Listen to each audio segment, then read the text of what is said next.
Hi, I'm Jane Wells with CEOs You Should Know, and you are? Patrick Herning. And what are you CEO of? I'm the founder and CEO of Honore. And what is that? It's the first multi-designer e-commerce platform for the Plus customer. And by Plus, what sizes are we talking? 12 to 24 US. And what kind of designers?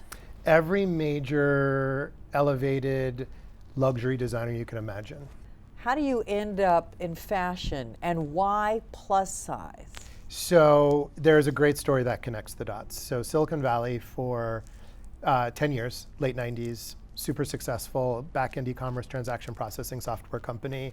Had no idea what I was doing. I just knew they were paying me $10,000 more a year than at my job at Anderson Consulting. And I got these things called options, but whatever, who cares about options? I was making 10K more a year. And those 25-cent options I sold 2 years later for $55. Moved to LA, got sober, and while I was at Promises in Malibu, I just made a decision to move to LA. I needed to take a year off. I needed to reset. I needed to reprioritize. And I moved to LA May 7th of 2006. That's also my sobriety date. These dates are important because it tells a trajectory. By May 20th, I was back in San Francisco, my sister's law school graduation, and somebody asked me at the brunch, what are you doing? And I said, I'm going to start a PR company. And I came back to LA, and by June 1st, Mercedes was a client.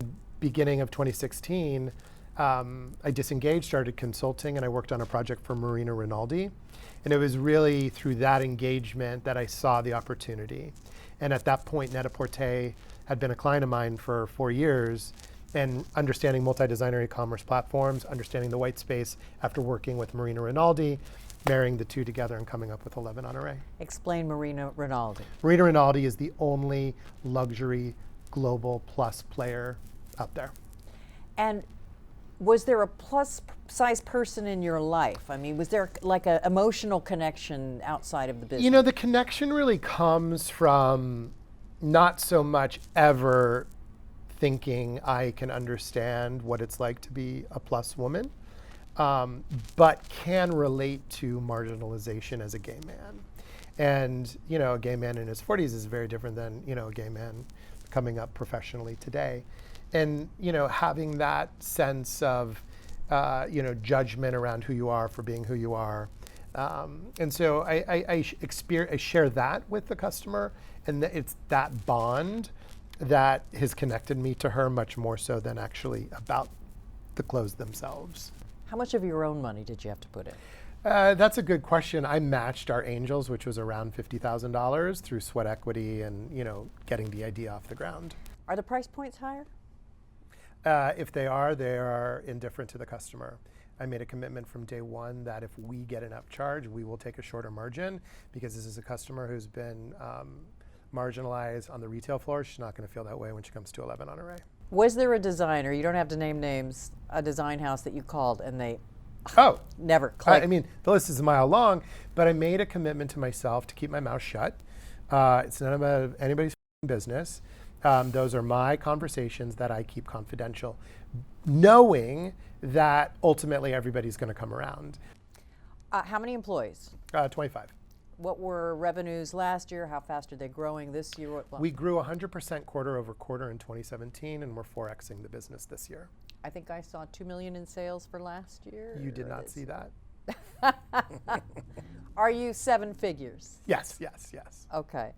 Profitable yet? No, but that's because of the growth. Did you always want to be an entrepreneur? I don't know if I always wanted to be an entrepreneur. I just knew I didn't like having a boss.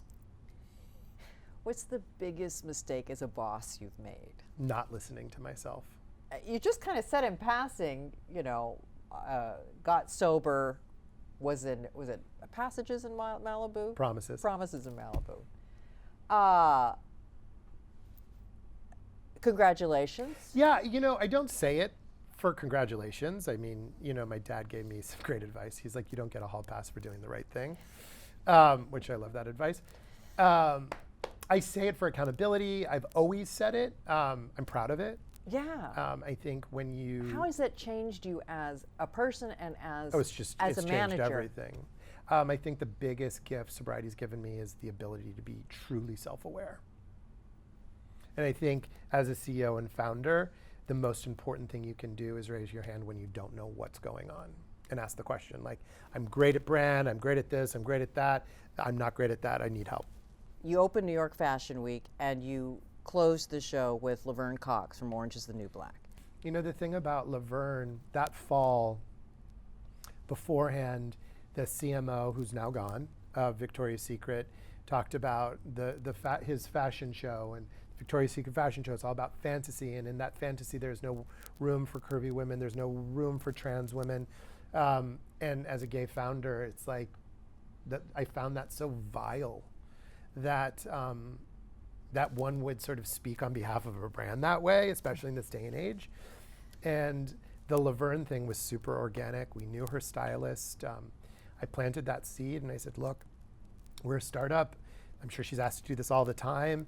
You know, we can't pay her to do this, but you know, we have dressed her and you know what we're doing, and all the stars aligned, and you know, there was no contract, there was no expectation, there was no posting. It was like, Laverne, I just need you to do this. And she did it so incredibly.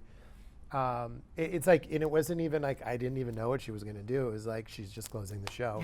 It was just like, we let Laverne be Laverne. And it was truly, I don't know, it was one of the greatest moments in time for me. I was speaking on a panel in New York for Fashionista. And this woman came up to me, and like, who am I, right? Like, I'm just some guy who lives in Los Angeles. And she was like a little timid and nervous. She goes, I'm so sorry to bother you. And I'm like, it's no bother. She goes, I just had to introduce myself before, you know, everybody came up to you. I was like, I don't think everybody's going to be coming up to me, but that's quite sweet of you. And she was like, you know, she was shaking and she had tears in her eyes. And she goes, I just can't believe that 11 Honore exists. I can't believe, and she's young and chic, and she had like a vintage Burberry trench on and Chanel ballet flats and, you know, a Kelly bag. And she was like, I can't believe that we're at a time where someone like me, who looks like me, who's loved fashion for as long as I have, can, you know, shop on a site now. I can't, and I had to meet you. And when you have those little tidbits of just personal success, it gives you the energy to, like, you know, continue to fight the good fight. Patrick, thank you very much. Thank you for having me. That's great.